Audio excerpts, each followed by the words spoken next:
All right. I believe I am live. Hi, everyone. My name is Kim Kushner. I serve as our Assistant Director of New Student and Family Programs at UMKC. And I'm going to spend some time with you today chatting about something that I find is probably one of our, actually, not to like toot my own horn, but like just one of the most important parts of Family Week is like really diving in and talking to our families about how to support their students as young adults, and or as if they're not young anymore, if they're more older in age, just how to support them kind of in this new transition to school, or if they've been here for a while, thinking about again, just what skills are our students gaining from solving their own problems and kind of working through some of their stressors and things of that nature. So, today I'm going to spend some time with you, and we are just going to have a lot of fun talking about promoting independence through student problem solving. And we're going to use a fun stop, drop, and roll kind of mantra for it. I did not invent this. I want to give mad props to our Wake Forest University Parents and Families program.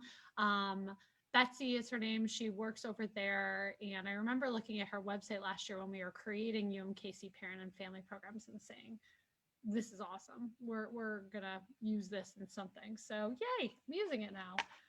All right. So, let's see if I can actually get my mouse to work. There we go. So again, a little bit about me. Here's me. I am an assistant director, like I said, of new student and family programs. To get in touch with me, my email address is families@umkc.edu. And sorry that my head's probably going back and forth because I've got 3 screens here, so it's super fun. And my phone number is on there as well. If you ever need to get in touch with me, I'm very, very, very happy to help. And that's just a picture of my son, Charlie, and myself last family weekend last year, when he was a little bit littler. And now hopefully I'll get a picture like that, because now he's 21 months. So, but yeah, that's a little bit about my family. And families are something that are really near and dear to me. And I want to make sure, um, you know, that I take care of you all as well.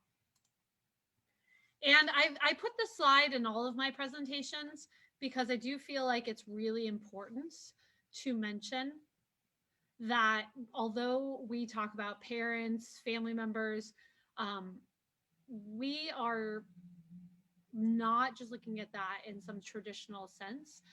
Parents and family members are kind of what we call parent and family programs, but the defining of the term, it's really important just to mention all of these other areas. Adoptive parents, grandparents, step parents, foster parents, legal guardians, and are really anyone who serves as a primary or caring supporter of a UMKC student. We want to work with you and help you support your students so that they can be well and do well. And again, a little bit about UMKC parent and family programs. I've used this slide a few different times throughout the week, so if you've seen this, you can skip ahead on this part. But our goals really are for folks to stay involved, get connected, and support their RU. And so we do that through our newsletter, through our website, through a week like Family Week, and hopefully Family Weekend in the future, through other outreach efforts. And our website is listed there. So this program has existed for a little over a year now, and it's been really fun to create and to make relationships with you all in doing so.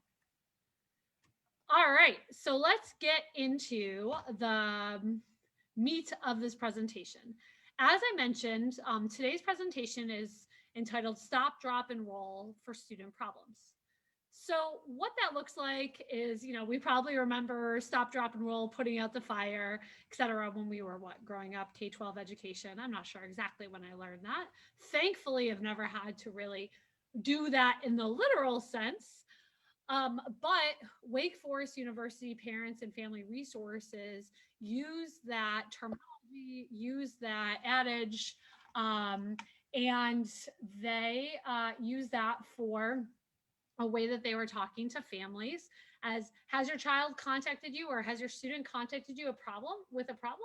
Remember that old adage, stop, drop, and roll. Oh, and it looks like somebody is trying to come in here. So we're gonna welcome them. Give me a second. So I'm just gonna put them on mute if it lets me. Cool. So yeah, anyways, I'm gonna make sure I'm spotlighted here now. Sorry, friends. This is the fun of live. So great. Welcome to folks who are on Zoom as well as, again, live streaming via the Facebook group. So stop, drop, and roll. That is, again, a way to think about student problems and how family members can kind of just take a breath when a student comes to them and says, I need help. I can't get in touch with my professor. I am not doing well in my classes. I don't feel well. I am having a roommate conflict. I don't know how to update my resume. So, or just anything in the spectrum. There's a lot of I need I need help. A lot of that stuff can be coming to you. And so using the stop, drop, and roll mentality, hopefully is really to help you all sort through how to think about problem solving and how to help themselves, really. So stop is the first part of things. So stop. And what Wake Forest says that I, again, just love is take a deep breath. Just take that deep breath and take a moment. I'm often somebody who is wears a heart on their sleeve and also doesn't always think before they speak. I also am somebody as a parent that often wants to really, obviously, my son is much smaller than many of your all's students, but that I want to, kind of help him with this or help him when he falls or things of that nature. And sometimes he's got to learn. And so I got to take that deep breath and we recommend for you all to take a deep breath when your student contacts you with a problem and think about a couple questions as they're coming to talk to you. Is it really something they cannot solve on their own? If you, mom, dad, family member, supporter, fix the problem for your students, does that help them develop independence? Does that help them develop other skills that they might need kind of later in life or even just tomorrow? There's probably multiple problems happening maybe at the same time, stress, schoolwork, etc. And will your intended action help your student learn? So kind of going through some of that in your head is really important. Yes, if there's a life or death situation, we could talk about that later. Those kind of things, yeah, you want to probably still stop and take that deep breath because any type of issue, crisis, etc., you always want to just take a step back for a second to be able to process and move forward. But with your students, with your RU, we definitely want you to be thinking about some of those questions, especially that first one. Is this really something they cannot solve on their own? What is your purpose in them just kind of coming to you in the first place? Do they need somebody to vent to? Do they just need somebody to hear them out and maybe probe a little bit more? Or you say, that sounds really frustrating. Like, what are you thinking? And we'll get a little bit into that in a moment. But it might not be for jumping to action necessarily. They may be used to you jumping into action for them. So you might have to set some expectations around that as well as you stop and take that breath, saying, hey, I'm really glad that you came to me about your issue or your problem or your stressor. Let's talk about this together. And so the next slide is drop the urge to reach out and immediately begin fixing things. So I'm going to say that again. Take that deep breath, drop the urge to reach out and immediately begin fixing things. Drop the urge to provide detailed instructions potentially on how your student should handle that situation. Again, they might just need somebody just listening to them. They might just need a sounding board. They might just need a moment to process with you. And so, how are you probing? How are you asking those questions to learn a little bit more? Questions like, so what options are you considering? What campus offices might have resources? What have you already tried? Oh, you haven't tried anything? Okay. What options are you considering? Go back to question number 1. Who have you talked to about this issue already? Or if it's maybe something repeated, who's a buddy of yours that you can talk to? Or, have you talked to your professor the first time this happens? Just asking those types of questions. Often we have a lot of problem solvers and folks whose job it is to be that person to help fix things at UMKC. It's just our students have to just advocate for themselves and learn some of those skills so that they're doing that. So people like our resident advisors in the residence halls, our residence life staff in the residence halls, the front desk staff, they can help your student when there might be a Wi-Fi issue or something going on with their air conditioning or with their residence hall space. Academic advisors, also literally our academic advisors' job, and they are wonderful, is to help your students be the best they can inside and outside of the classroom. And so, just knowing that those campus offices are there and might have resources in the back of your mind, you might be able to probe them a little bit to say, hey, did you talk to your academic advisor? What about your RA? Also, you'll notice that those questions are not yes and no questions. Who have you talked to? What have you already tried? What campus offices? Sometimes when you ask closed questions, yes and no, did you do this? You also are kind of, yes or no to that. Sometimes, yeah, you might want to say, did you talk to your RA? Yes or no? Okay. But that's going to launch you into hopefully a more open-ended question, because closed-ended questions are going to kind of quiet your student. They're not going to be able to necessarily think through. If you think of it almost from like a parental family member counseling standpoint, in those types of environments, you're often being asked open-ended questions so that you can be thoughtful, so that your student can be reflective, etc. So we want you to be thinking about these types of probing questions so that they can hopefully prompt your student to figure out some next steps without you directing those steps. Indirectly, you're kind of saying some things. Again, what options are you considering? Who have you been talking to? Have you tried anything yet? That kind of journey through that. But I think that drop the urge to reach out and immediately begin fixing things is super imperative in the second step. And third, all right, we've got a nice roll with it. Yeah, so we got the little rolling guy on the side there. I found this graphic and it's pretty great. So this one is simple, but it really is. Allow your students to, whoops, I forgot a word there. Sorry, friends.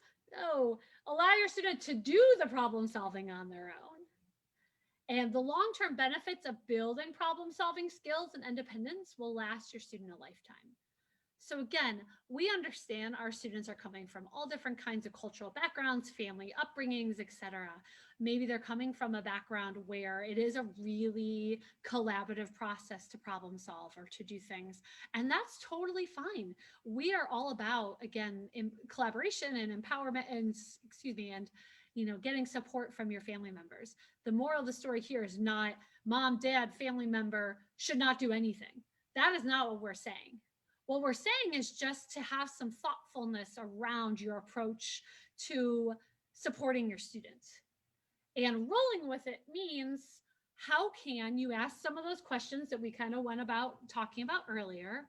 The who, what, where, when, why. Who have they talked to already? What have they tried? Who are other campus resources? What options are they considering? what could be the ramifications of not doing something or doing something immediately when it might need a moment to process. There's a lot there. So allowing them to think through that. And you might not, again, always be the best person for that conversation. You just might be that sounding board to get them to initial steps, maybe get them again to an academic advisor, to a UMKC counseling services appointment, to another staff or faculty member or community member in UMKC who might be able to help them. And depending again on kind of the level of stress or distress, as well as the priority of the, if it's urgent, importance, kind of thinking about some of those pieces. This isn't 100% always set in stone, box you in, but we found that it was just something that made sense to share with our UMKC families, especially now that we've got UMKC parent and family programs. Other things to consider, I did just mention, you might get that frantic phone call. You might get your student, again, on average, apparently our students, I read this data and I love using it in these types of presentations. Our students contact our family members at least 13 times a week. So through text messaging, through phone calls, through Facebook, Snapchat, social media, TikTok, I guess, all the things, through carrier pigeon. I make myself laugh. What can I say? There's a lot of communication. Some of you, though, I have talked to where you're getting nothing. You are just getting crickets. You're trying to reach out to your student and you're trying to be helpful and you're not hearing much. And then that student calls you with an issue finally, and you're like, oh my gosh, I can put on my mom hat and I'm ready to go. Again, how do you go through that frantic phone call? Your student a lot of times better than any of us here, but we want to know your student and want to help them. So what does that look like? And how do you kind of work through that frantic phone call so that they can go through that stop, drop, and roll step? And again, if it's an emergency, if it's something that is really crucial that's answered right there or then, you feel that kind of in your core. You can kind of understand and recognize, and that's okay too. There are exceptions to this rule. The next one is help that might not be helpful. So an example of this is maybe as a parent, family supporter, you went to college. In your experience back in whenever you went to college was X, Y, and Z. So that's the advice that you give your students. Hey, so I didn't do this organization, or I got this help, or my freshman year was X, Y, and Z. So why is yours not like this? Let's get you help, or things like that.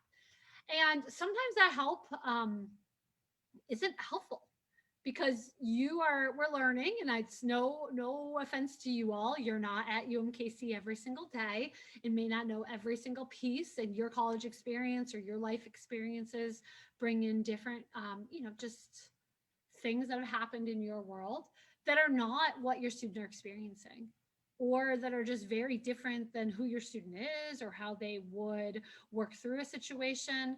And so just being mindful that that baggage, I don't mean again to call it baggage in like a negative way, it's just kind of what it is, that baggage, that prior experience, that prior lived experience can just be an additional stressor as your student is trying to figure out their own independence, and again, use you as a vehicle to do that through that stop, drop, and roll method.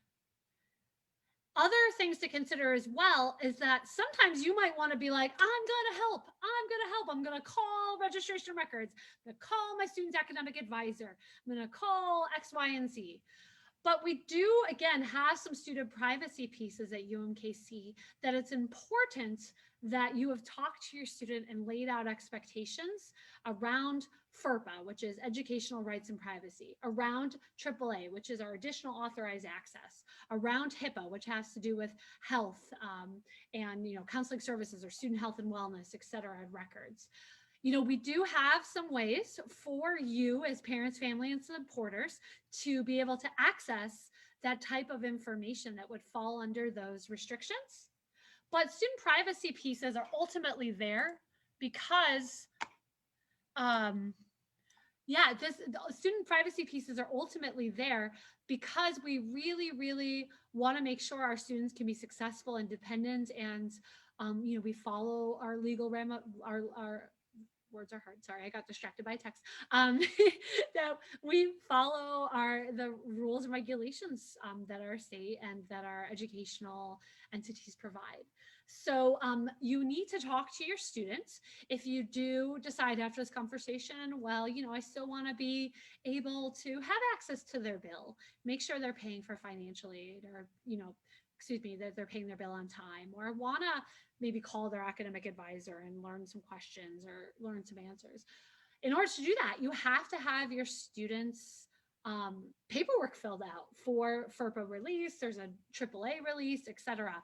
And I can add some of those links in the live Facebook group cast later on. So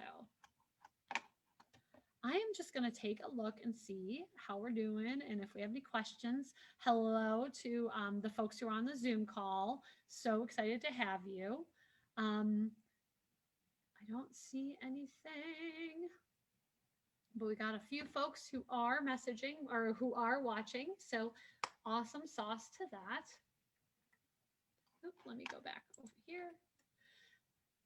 So I also put this slide, the UMKC culture of care, because this is a stressful semester. We had to more quickly go online. We are kind of working through just health, safety, wellness issues that are coming up. Also, on top of that, it's October and days are getting shorter. Darkness is happening earlier. October is just a stressful month for students. With COVID, without COVID, unfortunately, and the virtual learning and the engagement and some of that lack of in-person presence can really feel yucky. And I just want to acknowledge that, that's okay and validate that feeling. But I also want you to know that we are here at UMKC. The moral of the story here is not just your student has to deal with their issues on their own, go through stop, drop, and roll, goodbye. That is definitely not what I'm saying. What I'm saying is that we are at UMKC, we have what is called the UMKC culture of care, because we want your students to be cared for. We want your students to do well. We want your students and to make sure that your students are treated as our family. And we don't want to just say, okay, we're replacing mom, dad, family member by, helping them here. But we definitely are committed. I love this one sentence. We are committed to balancing high expectations of our students with programs and services that support and facilitate their growth, development, and academic achievement. We believe in giving students lifelong tools to help themselves. So in becoming a part of our UMKC family, we do want to make sure that our students, again, are developing those transferable skills, those life skills, including advocacy for themselves, including building some competence and confidence around asking questions when they need help, around being able to understand how to look at a website and say, oh, okay, here's where I would call the recreation center to figure out their hours, or this is how I look up my academic advisor. Looking at their syllabi. The syllabus is a long document. I know, because I'm also back at school this semester. I'm taking 2 classes. And I'm not going to lie, sorry to my professors, I did not read the first part of my syllabus in both of my syllabi in my classes.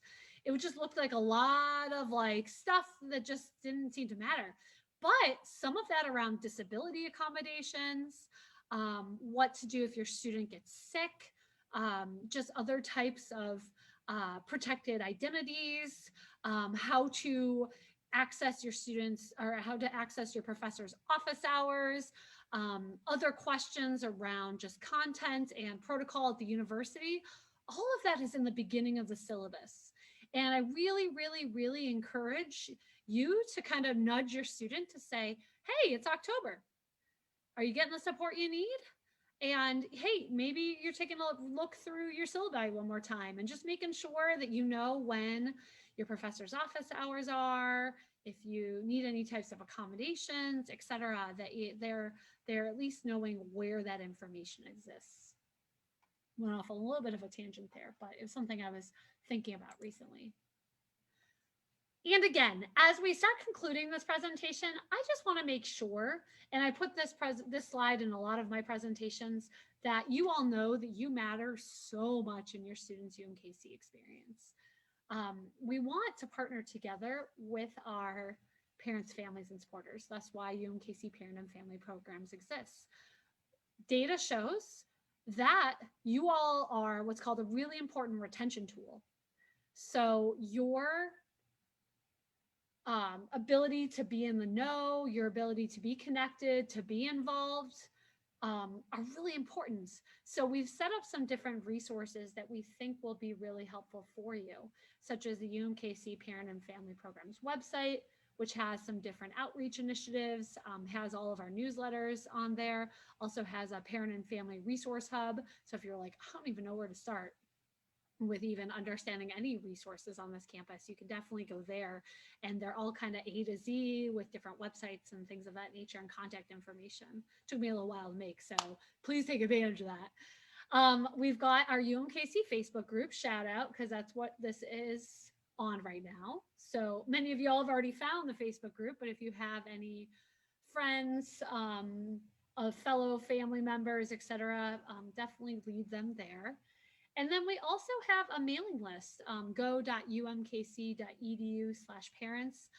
We send, as I mentioned a couple times, a newsletter about once a month. We send a few more times this month just because of Family Week and getting the word out. But we do a monthly newsletter, which highlights just different happenings on campus, different initiatives to know about, different offices.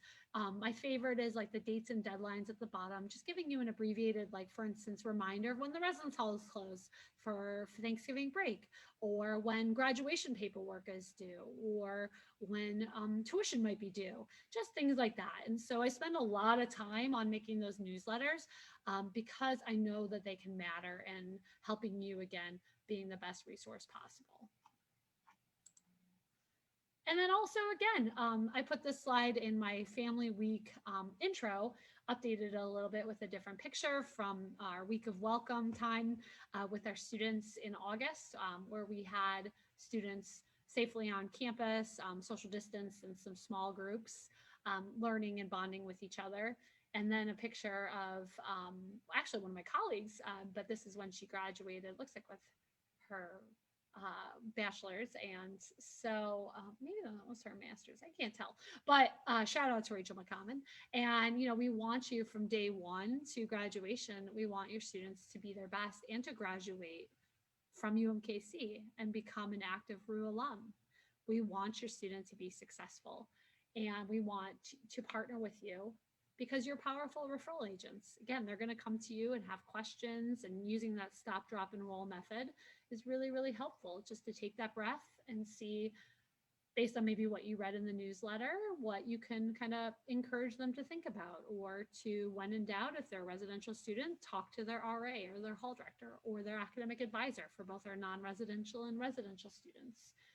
We are here to support you in supporting your student. I think I've said that like 8,000 times. I used to joke that the word support was like the only word I was saying during my orientation sessions, but it's really, really true. So again, here's my name. I serve in the Division of Student Affairs and in the Office of Student Involvement as our Assistant Director of New Student and Family Programs. My email address is families@umkc.edu, and you can also shoot me a phone call, 816-235-5579. I am checking my phone. I am checking the family's email. I don't check the family's email as much over the weekend just because it's not connected directly to my phone. That is just another picture of my family. I was kind of looking through pictures and I was like, gosh, I have like no pictures of my family.